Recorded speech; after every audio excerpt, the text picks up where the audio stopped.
Hi everybody, it's your boy Abraham. So today I'm going to talk about action potential.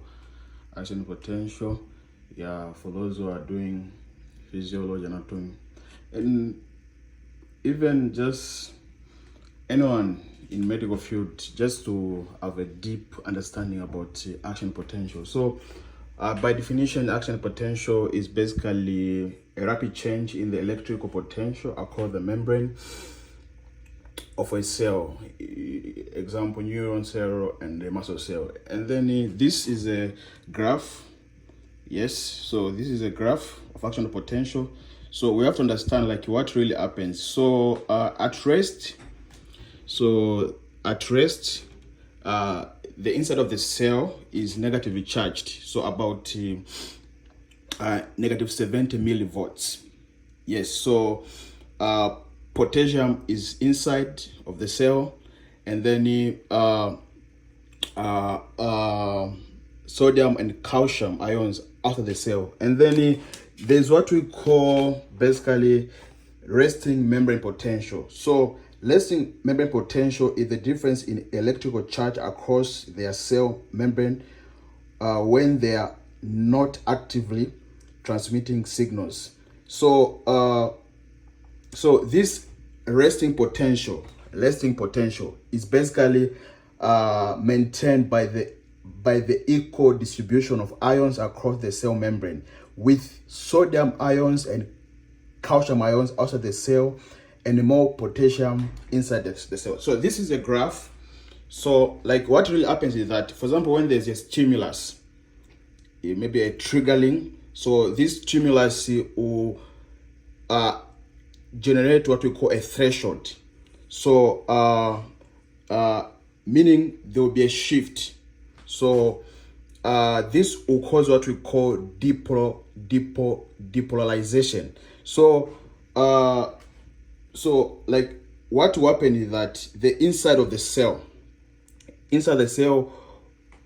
will start becoming more positive and less negative. So this happens because the sodium gated channels will open, and sodium ions will begin to rush inside the cell. So this will cause what we call depolarization. And then if depolarization reaches a threshold, we're talking about negative 55 millivolts. So this also will cause more sodium channels to open, leading to the influx of sodium inside the cell. So this will generate action potential. So the inside the cell will become more positive, reaching to 30 millivolts to 40 millivolts. Yes, so this is depolarization. So at this stage, the action potential has been generated. And then the next stage is what we call repolarization. So under repolarization, this is the repolarization. So what will happen is that the sodium channels will begin to close. Sodium will close while potassium channels will open, and then potassium will move out of the cell, and then the cell will start restoring its negative charge. Yes. And then sometimes in some cells, maybe particularly neurons, sometimes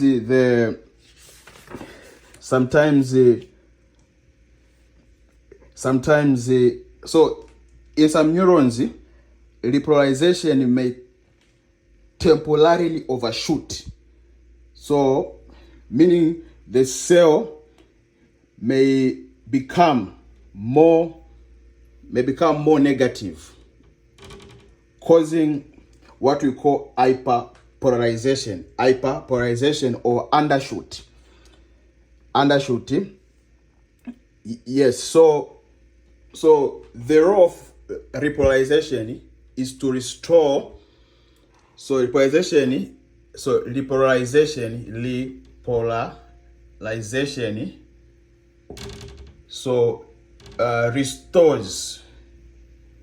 restores the negativity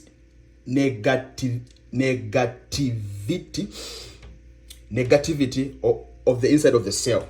So sometimes it overshoot, whereby the negative goes beyond -70. So this may cause hyperpolarization. So during this phase called hyperpolarization, the neuron enters a refractory period during which it is temporarily unable to generate action potential.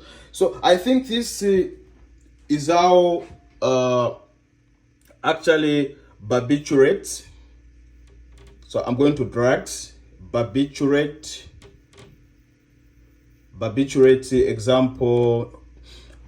example for barbiturate, we've got phenobarbital, commonly used in epilepsy.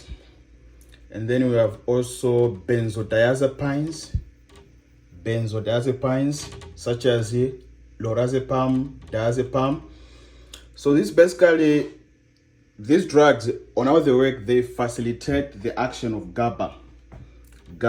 So GABA is an inhibitory neurotransmitter. So GABA causes what we call hyperpolarization.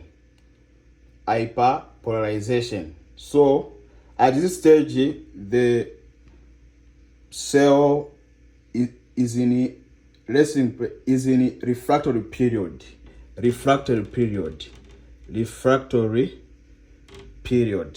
It's unable to, transmit. Yes, so the drug manufacturers took advantage of this and developed barbiturate and the benzodiazepine. So they facilitate the action of GABA. GABA causes hyperpolarization. So this is what I had for you for today. Yes, so this is action potential simplified. Thank you and bye-bye. So if you know anyone who is looking for help in physiology, anatomy, biochemistry, medicinal chemistry, pharmacology, especially pharmacology. I love pharmacology. I can help, I can teach at a fee. God bless you all. Bye-bye.